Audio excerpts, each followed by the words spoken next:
உங்கள் சமையலோட ருசியை கூட்ட அம்மா சமையலோட மசாலா வாங்கி சமைச்சு பாருங்கள். அதோட சுவையே தனியாக இருக்கும்.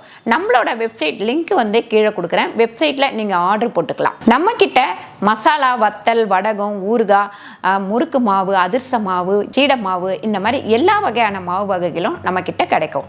வணக்கம், நான் உங்கள் அம்மா வீட்டு சமையல் மீனாட்சி. இன்றைக்கி சூப்பரான ஒரு ரெசிபி தான் பண்ண போகிறோம். நிறைய வந்து பிள்ளைங்க வந்து ஸ்கூல் போக ஆரம்பிச்சிட்டாங்க. சாயங்காலம் வந்தவுடனே ஏதாவது ஸ்நாக்ஸ் இருந்தால் சாப்பிட்லாம் அப்படின்னு தோணும் குழந்தைங்களுக்கு. நம்மளுமே என்ன செய்யறது அப்படின்னு சொன்னோம். ஒரு ஹெல்த்தியான ஒரு ரெசிபியாக செஞ்சு கொடுத்தோம் அப்படின்னாக்கா குழந்தைங்க வந்து நல்லா சாப்பிடுவாங்க. ரெண்டாவது, இது வந்து எங்கள் பாட்டி எப்போ செய்வாங்க அப்படின்னு பார்த்திங்கன்னா விரத நாட்களில் இதை வந்து செஞ்சு கொடுத்துருவாங்க. ஏன்னா சாப்பாடு வந்து சாப்பிடக்கூடாது, குழந்தைங்களாக இருந்தால் பட்னியாக இருக்கக்கூடாது, இது வந்து ஒரு உருண்டை சாப்பிட்டா கூட நல்லா ஹெல்த்தியாக இருக்கும் அப்படின்றதுக்காக இதை வந்து செஞ்சு கொடுத்துருவாங்க. இது வந்து பார்த்திங்கன்னா பொரியரிசி உருண்டை தான்.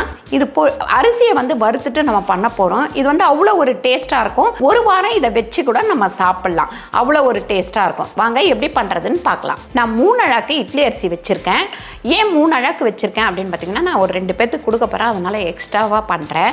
இப்போ நீங்கள் பண்ணுறீங்க 4 பேர் தான் இருக்கிறீங்க அப்படின்னா ஒரு அரை அழகு வந்து அரிசி போதும். அரை அழகோ இல்லை 3/4 அழகோ அரிசி வந்து உங்களுக்கு போதும். அதுவே வந்து ஒரு 10லேருந்து 12 உருண்டை வரும். அதுக்கப்புறம் வெல்லம் வந்து 300 வெல்லம் வச்சுருக்கேன். இப்போ நீங்கள் 4 பேர்த்துக்கு தான் பண்ணுறீங்க, அந்த 3/4 அழகு பண்ணுறீங்க அப்படின்னா 100 கிராம் வெல்லம் போதும். முந்திரி வந்து ஒரு 25 கிராமும், பாதாம் வந்து ஒரு 10 பீஸும் எடுத்து வச்சுருக்கேன். ஏலக்காய் கொஞ்சம் வச்சுருக்கேன். தேங்காய் வேணும்னா நம்ம சேர்த்துக்கலாம், ஆனால் நான் சேர்க்க போகிறேன். இப்போ திருவி எடுத்துக்கலாம் அந்த தேங்காவை. இப்போ நம்ம இந்த இட்லி அரிசியை கொஞ்சம் கொஞ்சமாக போட்டு வறுக்கணும். அப்போ தான் வந்து நல்லா பொரிஞ்சு வரும்.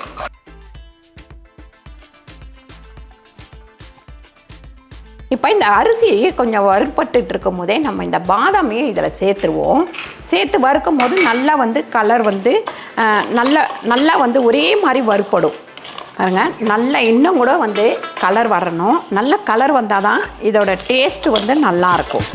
இந்த மாதிரி நம்ம கைவிடாமல் கிண்டிக்கிட்டே இருக்கணும். இதை நல்லா இந்த மாதிரி வறுத்துருங்க. இப்போ நல்லா பாதமும் வறுப்பட்டுருச்சு, அரிசியுமே வறுப்பட்டுருச்சு. எடுத்து இந்த தட்டில் கொட்டிக்கலாம், ஆறட்டும்.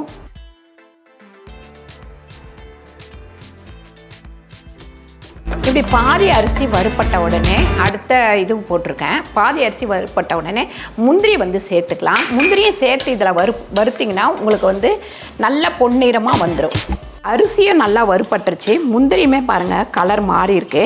இந்த மாதிரி வறுத்திங்க அப்படின்னாக்கா நமக்கு வந்து அதிலேயே வறுப்பட்டுடும். இதை கொட்டி நல்லா ஆற வச்சிடலாம். ஆறட்டும். அதுக்கப்புறம் மிக்சியில் போட்டு நம்ம அரைச்சி எடுத்துக்கணும். இந்த ஏலக்காய் ஒரு 5 ஏலக்காய் வந்து சேர்த்துக்கலாம்.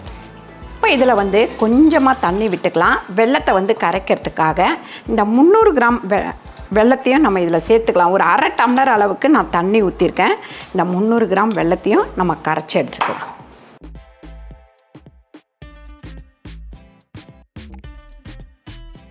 இந்த வெல்லம் வந்து நல்லா கரைஞ்சிருச்சு. இந்த மாதிரி கரைஞ்சா போதும், நமக்கு பாகுபதம் அந்த மாதிரி எதுவுமே தேவையில்லை. இப்போ இறக்கி இதை கீழே வச்சுட்டு நம்ம கடாய் எடுத்து அடுப்பில் வச்சிடலாம். பாருங்கள், நல்ல அரிசி வந்து நல்ல வறுத்த அரிசி வந்து ஆறிடுச்சு.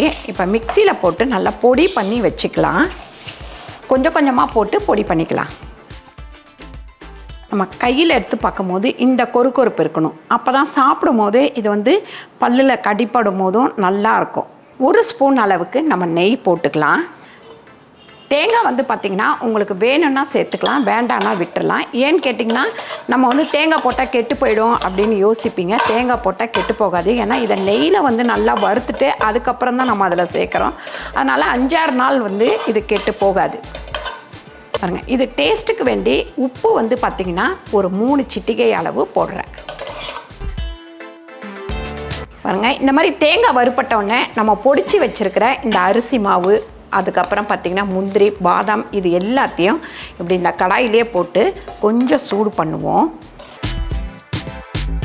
நான் வந்து வெல்லம் நம்ம கரைச்சி வச்சோம் இல்லைங்களா, அது ஃபுல்லாக ஊற்றாதீங்க. இப்படி கொஞ்சம் கொஞ்சமாக வடிகட்டி ஊற்றிட்டு ஒரு கிண்டுங்க.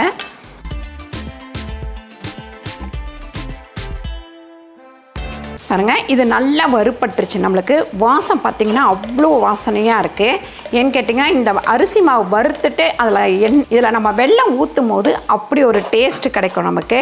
இப்போ கீழே இறக்கி வச்சு ஆறினவுடனே அப்படியே பிடிக்க ஆரம்பிக்க வேண்டியதுதான். உருண்டை பிடிச்சிடலாம். பாருங்கள், இந்த மாதிரி உதிராக தான் இருக்கும். ஆனால் கொஞ்சம் சூடோடவே இதை வந்து பிடிக்கணும். கை பொறுக்கிற அளவுக்கு சூடு எடுத்துக்கோங்க. ஏன்னா இது பிடிக்கும் போது கை வந்து நல்லாவே சுடும். அதனால் இதை பாருங்கள், செவந்து போயிடும். அதனால் ஓரளவுக்கு கை பொறுக்கிற அளவுக்கு நீங்கள் சூடோடு பிடிச்சிருங்க. எங்கள் பாட்டி பார்த்திங்கன்னா இவ்வளோ பெரிய உருண்டை பிடிப்பாங்க. இதில் வந்து அவங்க முந்திரி பாதாம்லாம் போட மாட்டாங்க. நான் டேஸ்ட்டுக்கு வேண்டி முந்திரி பாதாம்லாம் போட்டிருக்கேன்.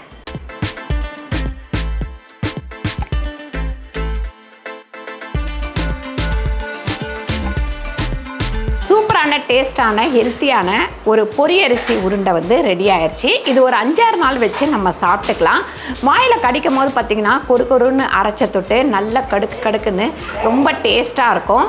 சூப்பரான இந்த வீடியோ உங்களுக்கு பிடிச்சிருந்தா லைக் பண்ணுங்கள், ஷேர் பண்ணுங்கள், சப்ஸ்கிரைப் பண்ணுங்கள், ஃபேஸ்புக்கில் ஷேர் பண்ணுங்கள், மறக்காமல் கமெண்ட் பண்ணுங்கள். நன்றி, வணக்கம்.